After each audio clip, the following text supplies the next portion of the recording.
Buenos días. En nuestro proyecto hablaremos sobre el frenado electromagnético en discos usando las corrientes de Eddy. Los integrantes son Esteban Espinosa de los Monteros y mi persona, Brandon Castro. El estudio de las corrientes de Eddy empezó en 1824 y tuvo su desarrollo industrial por 1948. Estas corrientes aparecen a causa de la inducción electromagnética. Un cambio en el flujo magnético a través de una superficie metálica las genera, también llamadas corrientes parásitas o de Foucault. Ellas disipan energía en forma de calor y producen una fuerza de desaceleración. Si consideramos un disco conductor metálico que rota a velocidad angular omega y un campo magnético constante hacia abajo que solo atraviesa la superficie en una zona concreta, las cargas en el disco sentirán una fuerza de Lorentz a causa del movimiento relativo con respecto al campo. Se observa que la dirección de esta fuerza es hacia el centro del disco, lo que produce una corriente también en ese sentido. Las corrientes parásitas se cierran en las afueras de la zona incidida. También sienten una fuerza de Lorentz por estar presentes en el campo magnético. Esta fuerza tiene dirección opuesta a la de rotación, así generando una desaceleración en el disco y disipando energía en forma de calor. Esta fuerza de frenado produce un torque total en el cuerpo, que es proporcional a la velocidad angular. Así, estableciendo la ecuación de dinámica rotacional para el torque, donde m0 es el momento de inercia del disco, se llega a que la velocidad angular decae de forma exponencial. Esta constante depende de las propiedades físicas y geométricas del disco y de la zona incidente por el campo magnético. Si se considera el campo magnético creado por una bobina solenoide de n vueltas, entonces la constante K depende de la conductividad del disco sigma, de R mayúscula la distancia entre el centro de la bobina y el centro del disco, D mayúscula el grosor del disco, S la superficie transversal de la bobina, L sub G la altura de la bobina respecto al disco, e I la intensidad de corriente que pasa por las bobinas. Para fines prácticos, si se coloca el imán o bobina muy pegado al disco, se observa que las corrientes de Eddy son muy intensas en la zona de incidencia, mientras que fuera de ellas desaparecen más rápido. El estudio de estas corrientes tiene varias aplicaciones, como en frenos electromagnéticos, calentamiento por inducción, levitación y entre otras. Los frenos electromagnéticos son dispositivos que atenúan los sistemas de frenado en vehículos, sin desgastar los discos de las ruedas a causa de fricción entre materiales.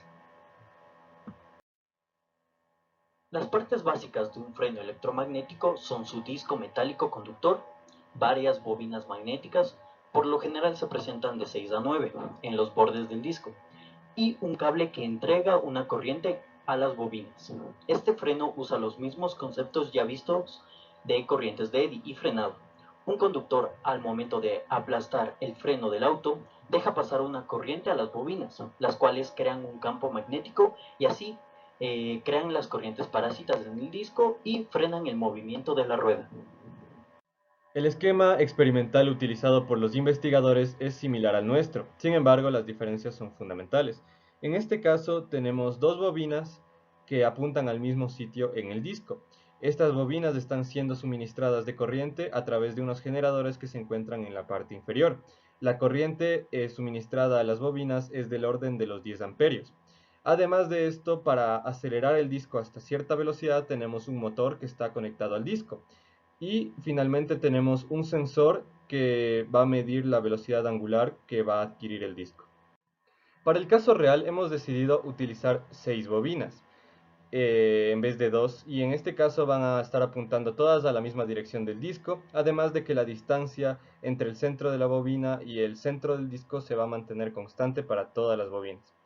Esto, a pesar de que parezca más caro debido a que conlleva mayor utilización de material, es mucho más eficiente en el consumo eléctrico, debido a que ya no va a ser necesario aportar corrientes del orden de los 10 amperios como en el caso anterior, sino que va a ser necesario tan solo corrientes que sean menores a 1 amperio. Esto tiene mucho sentido para nuestro caso debido a que lo que se trata es de que la corriente necesaria para el funcionamiento de los frenos electromagnéticos provenga únicamente del mecanismo de frenado del automóvil. y que no conlleve utilización de la batería. Antes de proceder a la mejora de los parámetros geométricos del disco y también del esquema, es necesario seleccionar el material. De entre todos los materiales, aquellos que tienen más conductividad eléctrica y por lo tanto son más útiles para nuestra causa, son los conductores. Mientras más puro es el material, más nos servirá. En este caso vemos los 5 mejores conductores con mayor conductividad eléctrica, que son la plata, el cobre, el oro, el aluminio y el tungsteno o wolframio. La comparación de materiales se realizará mediante la ecuación exponencial de la velocidad angular, solo que en esta ocasión ya hemos tomado en cuenta la existencia de las 6 bobinas y por eso hemos variado ligeramente la ecuación. Además de esto, se va a tomar como constantes los siguientes parámetros. La distancia entre la bobina y el disco va a ser de 1 milímetro para todos los materiales, el ancho del disco va a ser de 1 milímetro, el número de vueltas de la bobina va a ser de 250 vueltas, la distancia entre el centro del disco y el centro de la bobina va a ser de 70 milímetros, la superficie de la bobina va a ser de 11.31 por 10 al menos 3 metros cuadrados. Esto procede de seleccionar el radio de la bobina como 60 milímetros y finalmente el radio del disco va a ser de 190 milímetros, que es un disco bastante grande. Como se puede observar en esta gráfica, los materiales con los cuales la desaceleración fue más lenta son el wolframio por un lado, es el más lento, y el oro por otro lado.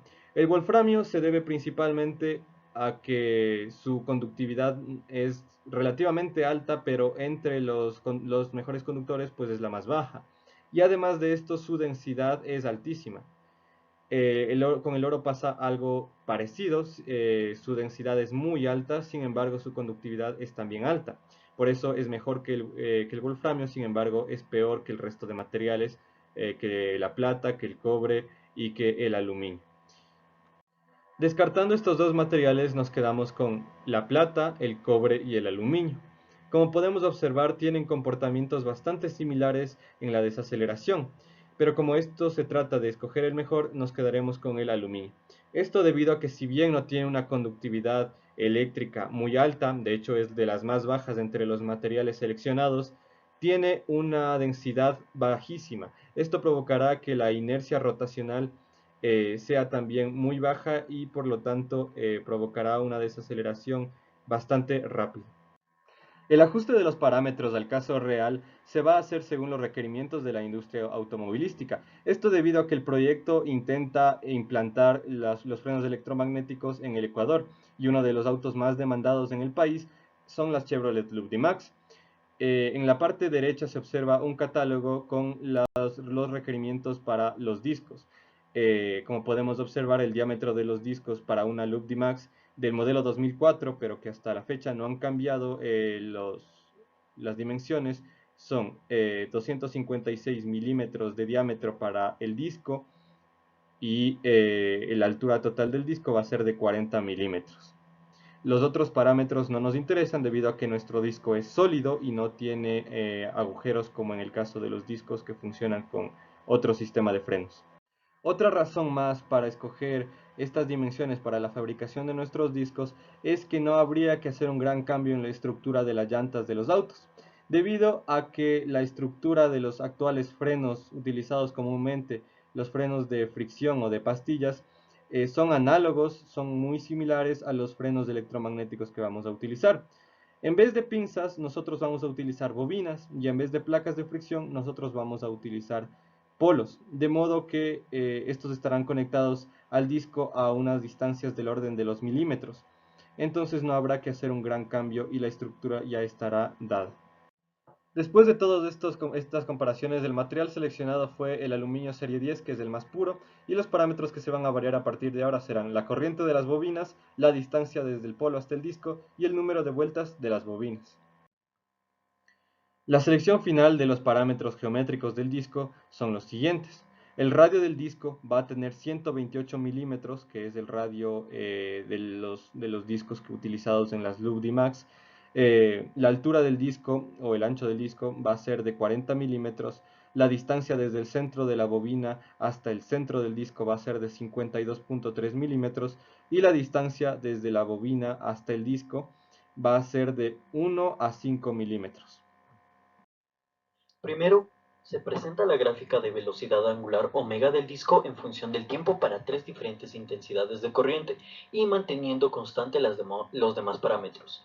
Se observa que el tiempo cuando la velocidad angular se reduce a más del 95% es de 200 segundos para una corriente alta de 0.6 amperios y de 800 segundos para la corriente mínima de 0.3 amperios.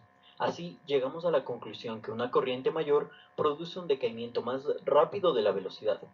Tomemos en cuenta que estas gráficas solo nos sirven para ver las variaciones del decaimiento y estos tiempos altos se deben a que todavía no hemos seleccionado las condiciones óptimas del problema. Ahora, variamos el número de espiras o vueltas en cada bobina. Con un n de 250 decae al 95% en 5 segundos, mientras que con un n menor de 100 lo hace en 20 segundos. Necesitamos entonces una bobina con mayor número de vueltas. Finalmente, se varió la distancia entre la superficie de la bobina y la del disco. Con un valor máximo de 3 milímetros, decae al 95% más allá de los 30 segundos. Pero con la distancia más pequeña de 1 milímetro, se llega solo a los 5 segundos. Así, se utilizará una distancia más pequeña para la optimización de los frenos. Después de variar la disposición geométrica de los frenos electromagnéticos y además de esto haber mejorado las condiciones materiales de los discos, ahora nos disponemos a aplicar estos conocimientos en el caso real, teniendo en cuenta que anteriormente se trabajó con la inercia simplemente de los discos y ahora se va a trabajar con la inercia teniendo en cuenta que cada una de las llantas está conectada a otra llanta mediante un eje y son 4 llantas las que se van a utilizar en este auto. Entonces van a ser 4 cilindros con sus respectivos ejes. La inercia total van a ser 4 discos más 2 ejes cilíndricos. Estos ejes cilíndricos son los objetos que podemos ver en la imagen de la derecha, que están señalizados como 4-20. Son los ejes que conectan a las 2 llantas y su inercia fue aproximada a un cilindro sólido. Un cilindro sólido que tiene dimensiones de 1.34 metros de largo y un radio de 44 milímetros. Entonces el torque total va a ser igual a los 4 torques de los discos de la respectiva llanta y podemos ver aquí cómo la ecuación cambia.